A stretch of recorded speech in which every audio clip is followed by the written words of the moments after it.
So, question 8. It says a cast aluminium shaft of 40 millimeters diameter carries an axial tensile force of 55 together with a torque. So again, we've got different properties in tension and compression. Determine the magnitude T at which brittle fracture would occur. Just refer to question 2 for calculation of shear stress. Okay, so that would be question 8. So if you've got a shaft and that's all fixed in,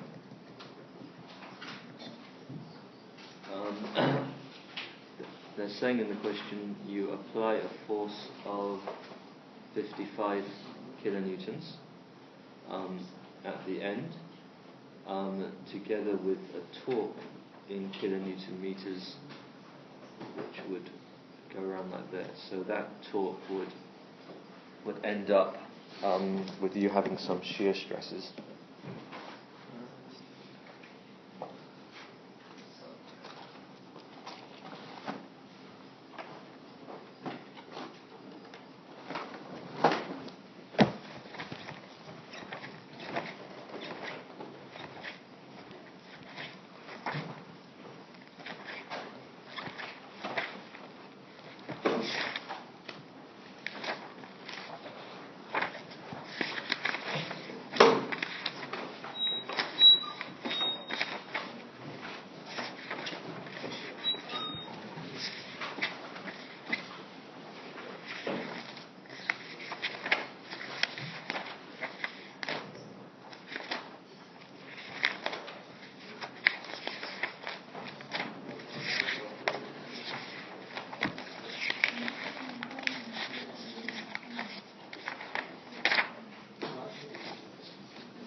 So that's a picture of applied torque.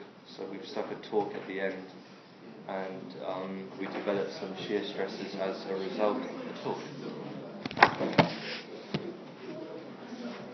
So there's an equation for torque, which relates torque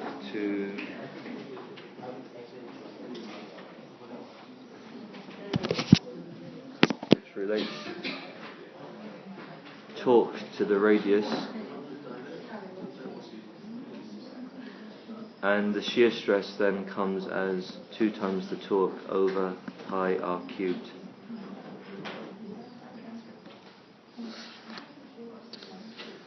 And then we know that the stress by Saint-Venant's principle around there is the force divided by the area, which is equal to 55 kilonewtons divided by pi times 0.02 squared.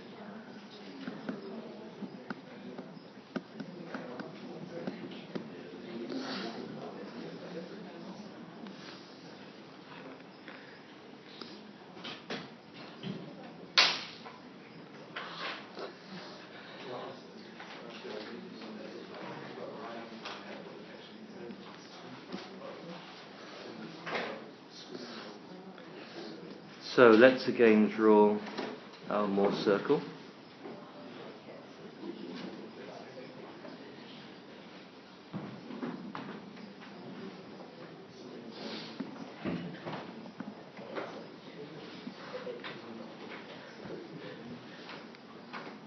So we know that the diameter is 2 times 40 millimeters. And we know that the stress in tension megapascals, and we know that the stress in compression is equal to 140 megapascals. So immediately from the previous question, we know that we can draw a circle there, and we can draw another circle there. It's not drawn particularly well.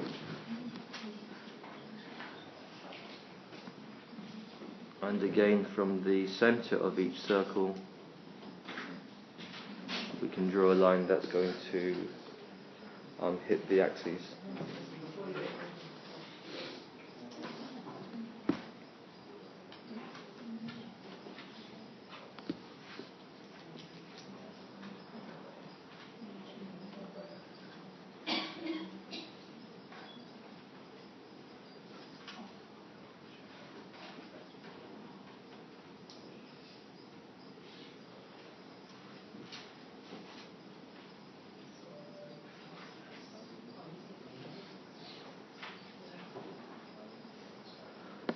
So from our sigma, that's in the axial direction, but from that value we would know that sigma 1 is equal to 43.7, and therefore sigma 2 is equal to 0, because we're not applying any stress in the other direction.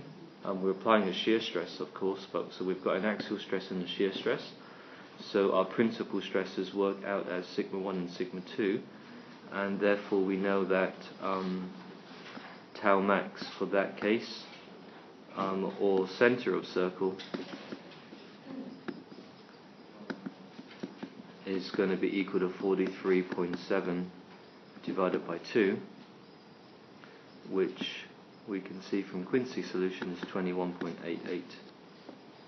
So we've got another point which is going to be the center of the circle.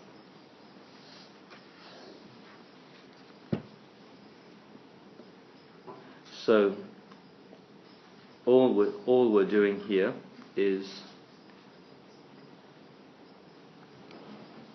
knowing the center of the circle at 21.88. We know that it must hit this line at 90 degrees, which will show there, which would give you that point there, and then that point would work out to be on that axis there, and according to the calculation that comes out as 32.73